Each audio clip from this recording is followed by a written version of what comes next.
Olá, seja bem-vindo, eu sou o Coelho do Pântano e esta é uma conversa despretensiosa sobre qualquer coisa, só que hoje não é exatamente sobre qualquer coisa porque eu vou falar dos quadrinhos de Beavis and Butt-Head, lançados nos anos 90. E coincidentemente eu vou acabar mencionando uma editora que foi protagonista do episódio anterior, que é a editora Scala. Mas nesse caso ela não vai ser a protagonista, ela não vai conduzir a história. Ela vai apenas ser mencionada como a editora que publicou esses quadrinhos no Brasil. Mas o tema principal é os quadrinhos.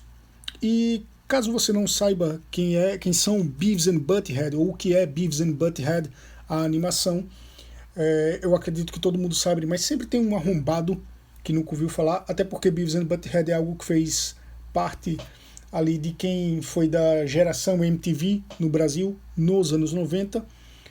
É um desenho, uma série de desenhos animados criada por Mike Judge, que tem o privilégio de ser uma das poucas pessoas respeitadas por Matt Stone e Trey Parker, os criadores de South Park, que, na minha modesta opinião, é o melhor desenho animado de todos os tempos. Judge criou Beavis and Butt-Head para um festival de animação chamado Spike and Mike's Festival of Animation, festival de animação de Spike e Mike, e como consequência, o curta produzido para esse festival, que é o Frog Baseball, que é uma crueldade só, que são os dois jogando beisebol com sapos, um arremessa o sapo e o outro rebate. Esse desenho passou na MTV.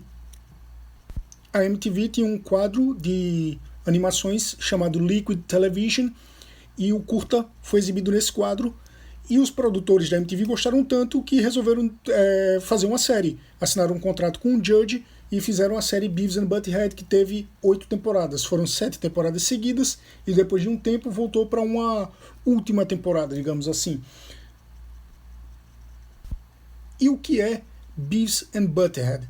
É uma dupla de amigos, o Beavis, um cara loiro, e o Butt-Head, um cara de cabelo castanho com aparelho nos dentes. Eles são bem marcados pela gargalhada, cada um dos dois tem uma gargalhada bem específica, pelo gosto deles por heavy metal e por hard rock, tanto que o Beavis usa a camisa do Metallica e o Butt-Head usa a camisa do AC/DC, e pelo comportamento deles, que é um comportamento bem lesado, um comportamento bem, digamos, incomum, ingênuo, inocente para adolescentes, que é o que eles são. Eles são adolescentes que se comportam como duas criançonas. Eles não têm muita noção da consequência dos atos deles. Eu estou aqui escolhendo bem as palavras porque eu sei que hoje, se eu disser certas coisas, eu posso estar me expressando mal, ou posso estar sendo preconceituoso, posso estar falando merda, em resumo. E não é o que eu gostaria de fazer. Mas esses são Beavis e Butt-Head. E eles basicamente passam o dia sentados no sofá, vendo TV, comentando coisas que eles estão vendo na TV, especialmente clipes de música, e tendo ideias para fazer coisas que vão dar muito errado. Eles vão fazer do jeito errado e, obviamente, as consequências vão ser as piores possíveis, porque eles são dois caras completamente sem noção. E quando eu digo sem noção, é sem noção mesmo. Não é sem noção tipo aquele seu amigo que vai fazer alguma merda e se dá mal. Não, eles são completamente rasos. E o melhor de Beavis and Butt-Head é que passava na MTV, inclusive aqui no Brasil.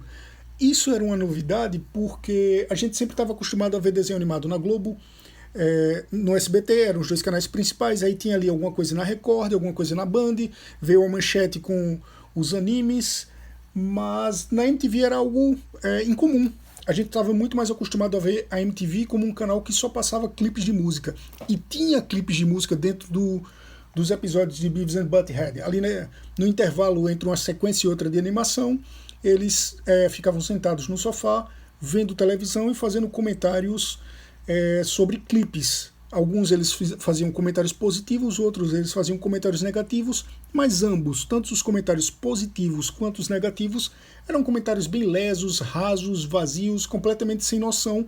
Afinal de contas, refletia a personalidade deles. Beavis and Butt-Head foi um fenômeno, definiu, como é que eu posso dizer? Foi um grande fenômeno cultural e interferiu diretamente na cultura tanto americana quanto na cultura aqui brasileira e provavelmente em outros locais em que o desenho animado passou. Assim, para a cultura, sem exagero, foi algo tão impactante quanto o Nirvana. Nirvana é uma coisa muito associada aos anos 90, Beavis and Butthead é uma coisa muito associada aos anos 90. Então sempre que você via alguém tendo uma risada engraçada, você chamava esse cara de Beavis ou de Butthead. Sempre que você via alguém fazendo alguma coisa sem noção, fazendo alguma leseira, fazendo alguma asneira, fazendo algo que teria consequências ruins, sempre que tinha aquele cara que você considerava ele meio ruim das ideias, você chamava de Beavis ou de Butthead. Eu chamava logo de uma vez de Beavis and Butthead. Foi um grande fenômeno cultural que definiu uma geração e definiu um padrão de comportamento satírico, naturalmente. Uma vez eu vi o Digão dos Raimundos, o guitarrista e hoje vocalista dos Raimundos, dando uma entrevista dizendo que Eu Quero Ver o Oco surgiu com ele. Ele foi o compositor da música, ele teve ideia para o riff, fez o riff, e ele dizia que queria que fosse uma música lesona, uma música sem conteúdo, e ele definiu como uma música Beavis and Butthead. Ele disse, eu acordei e disse para os caras, hoje a gente vai fazer uma música Beavis and Butthead. Outra vez, a afinada revista Bis, Showbiz, revista sobre música, um crítico musical estava falando de algum disco que eu não lembro o que era, eu tenho uma ligeira impressão que era Mudhoney, mas não acho que era Mudhoney. Enfim, ele estava fazendo um crítico e ele disse que Beavis and Butthead foi concebido como uma crítica à geração X, a uma geração vazia, uma geração sem cultura e que também não procurava muito ter cultura, não procurava muito ter riqueza intelectual. Só que muita gente acabou entendendo que aquilo era um exemplo a ser seguido. E aí começou a fazer asneiras, começou a fazer coisas sem noção.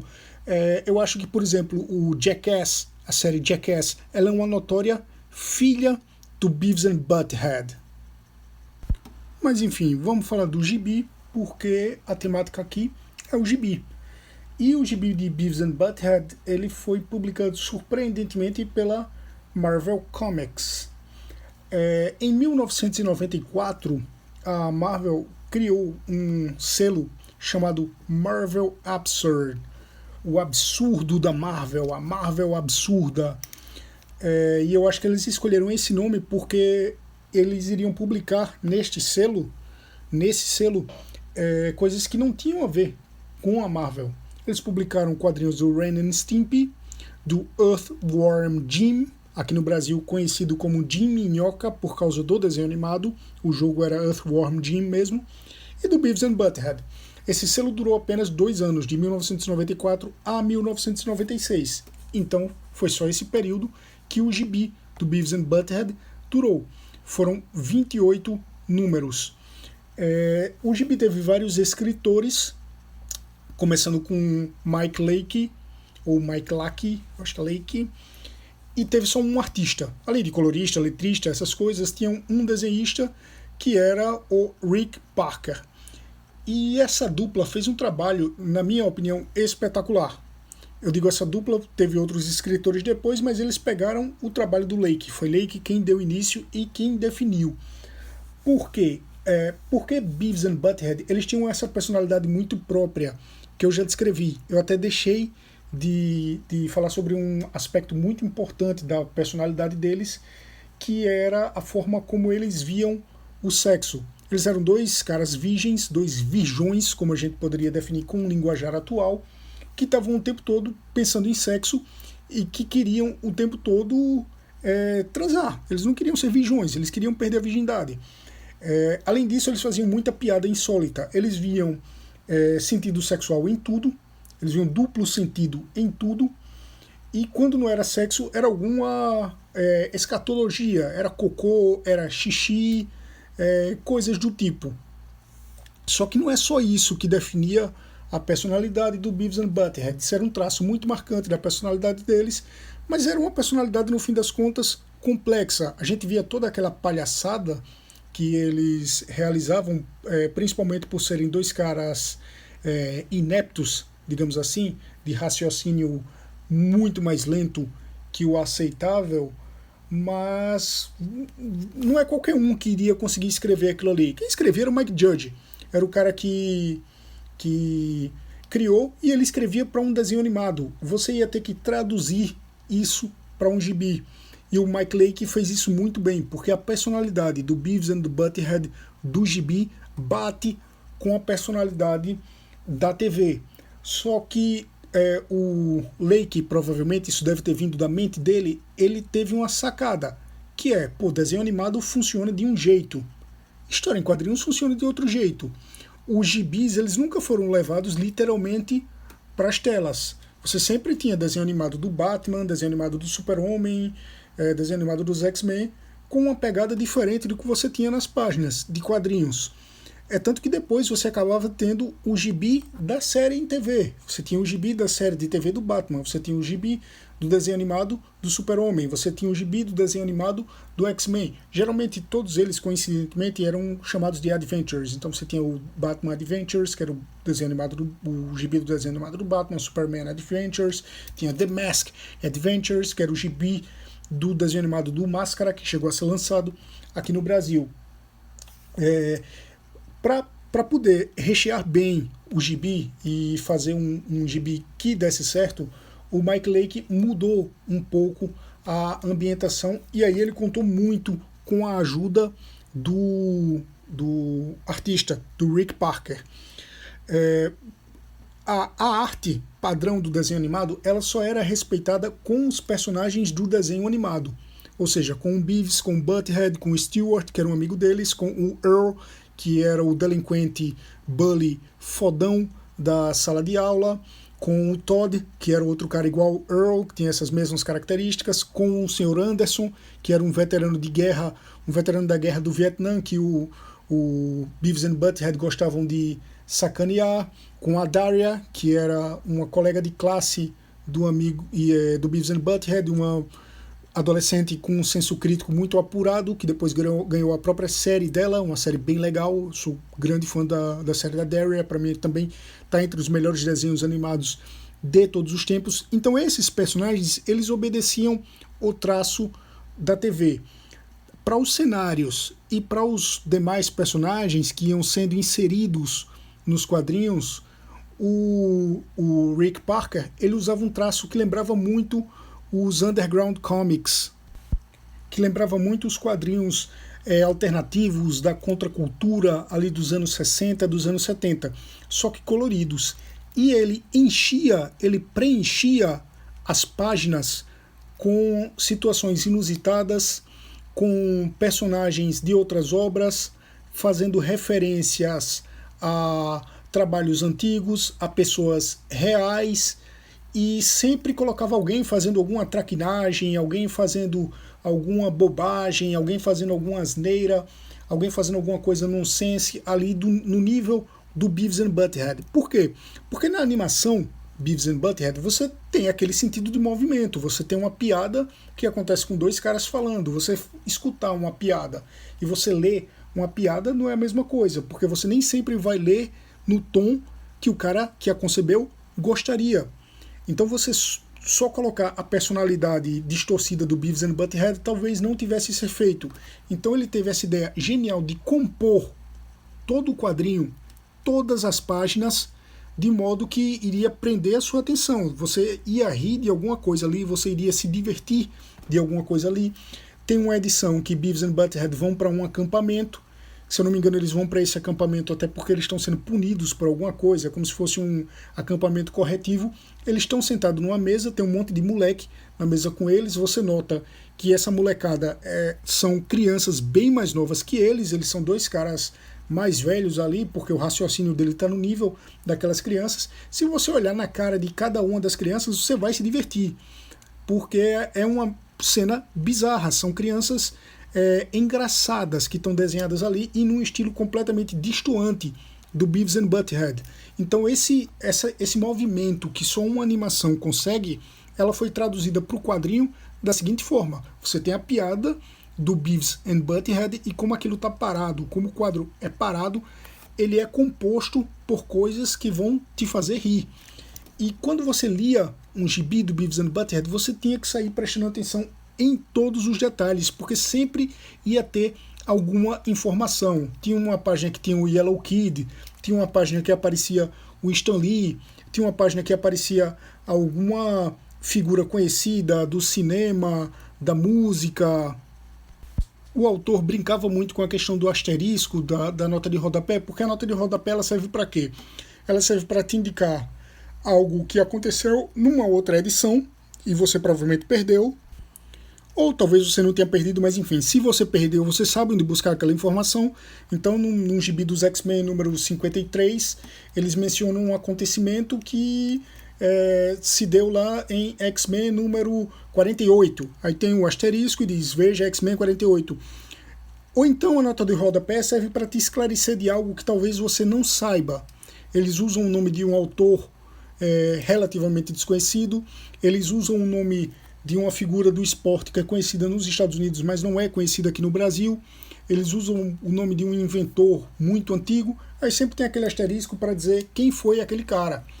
E no Beavis and Butthead, no gibi do Beavis and Butthead, de vez em quando alguém ali um pouco mais complexo era citado, tinha um asterisco, e quando você ia no asterisco tinha algo do tipo, vá estudar, seu vagabundo, vá pesquisar, vá se informar. Claro que não podiam faltar as piadas de duplo sentido do Beavis and Butthead, porque eles eram dois caras que, como eu falei, tudo eles levavam para o lado imoral. Então, por exemplo, tem um número em que tem uma grande sátira do Woodstock. Eles vão com o professor dele, Mr. Anderson, para esse festival de música.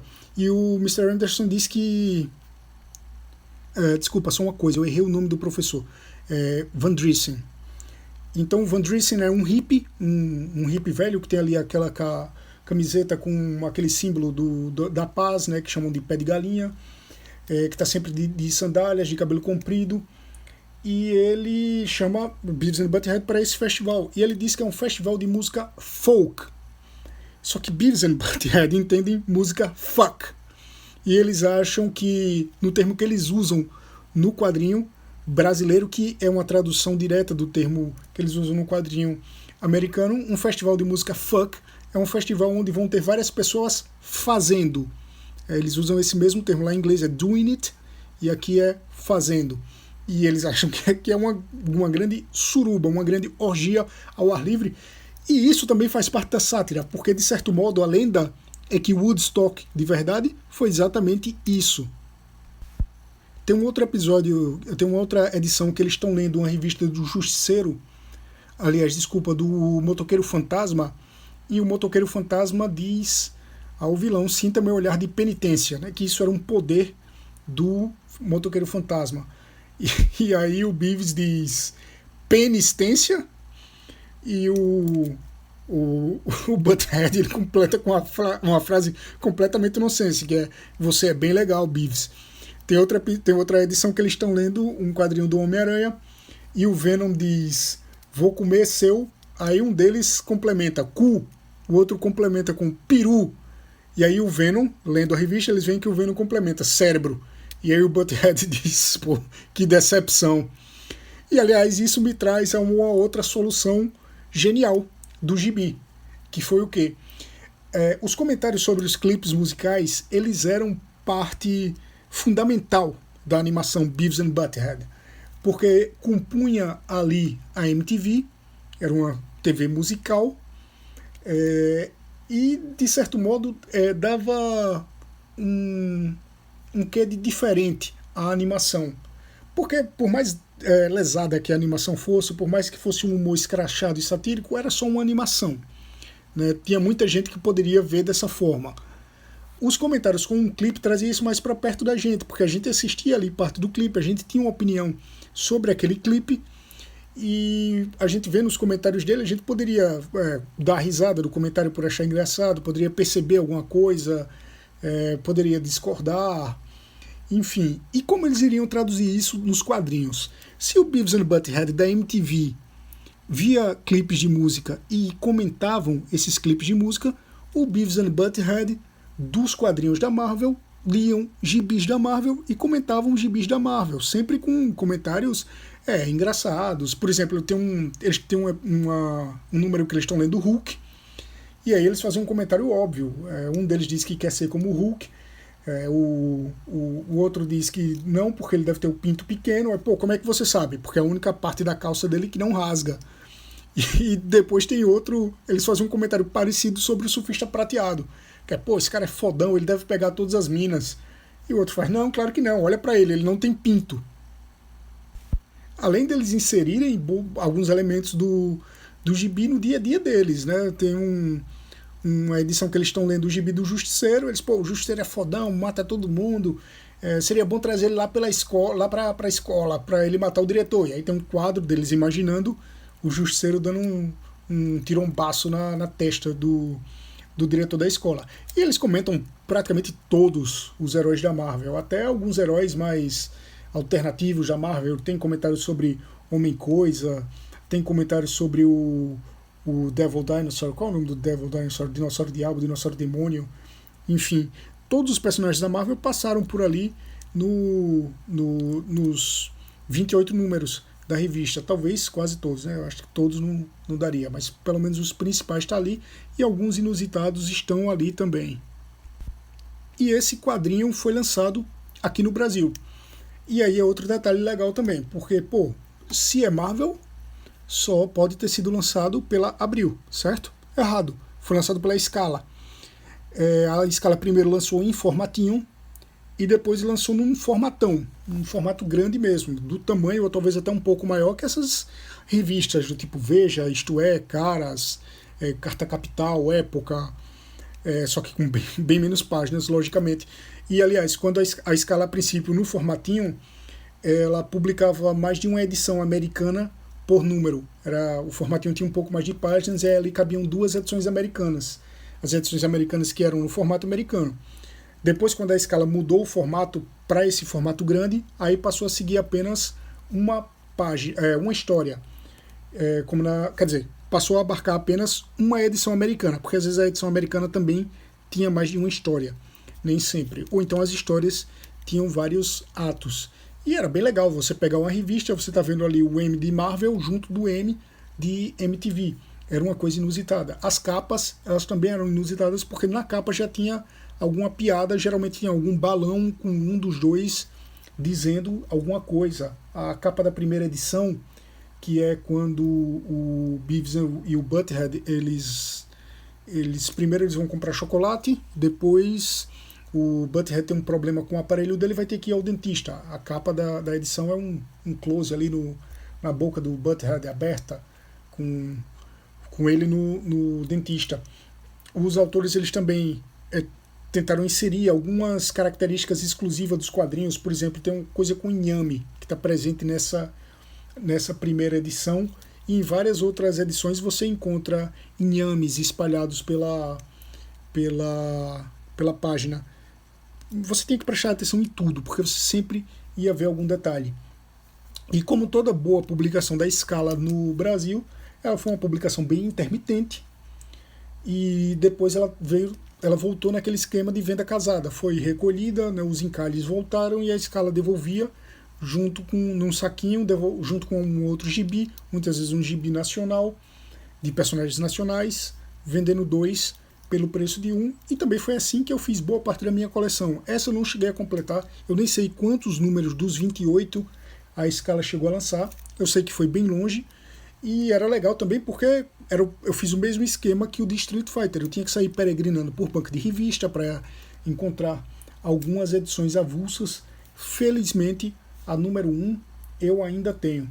Então, se você quiser conhecer alguma coisa inusitada, eu aconselho que dê uma procurada nos gibis do Beavis and Butthead, que deve encontrar em sebo, deve encontrar para vender no Mercado Livre, na estante virtual, ou até, quem sabe, você encontra algum cabra safado que disponibilizou esse material online, coisa que não é muito legal e que eu não apoio que se faça, mas, enfim, se faz.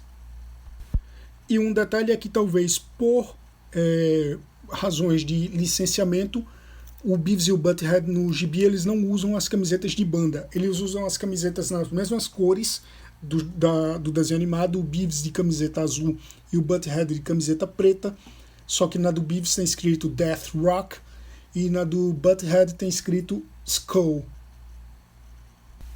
Bom, é isso. Essa foi a minha opinião, um pouquinho da história, a minha opinião e a minha experiência com esse gibi bem lesão, bem inusitado do Beavis and Butthead, mas que acabava sendo uma boa surpresa para quem lia. Pelo menos eu penso dessa forma, um outro amigo meu que lia pensa da mesma forma. Tinha um cara que estudava comigo, que foi a primeira pessoa que eu vi com esse gibi, que provavelmente pensava isso também. E é algo que é bem a cara do Beavis and Butthead, que é bem a cara das bancas brasileiras nos anos 90, que é bem a cara das experiências que a Marvel fazia nos anos 90. Algo que só poderia ter acontecido nos anos 90. Então é isso. Essa foi mais uma conversa aleatória, mais uma conversa despretensiosa sobre qualquer coisa. Dessa vez não foi qualquer coisa, foi um quadrinho bem despretensioso, mas que eu achava bem legal. Então, se você escutou até aqui, muito obrigado, um forte abraço e até a próxima conversa.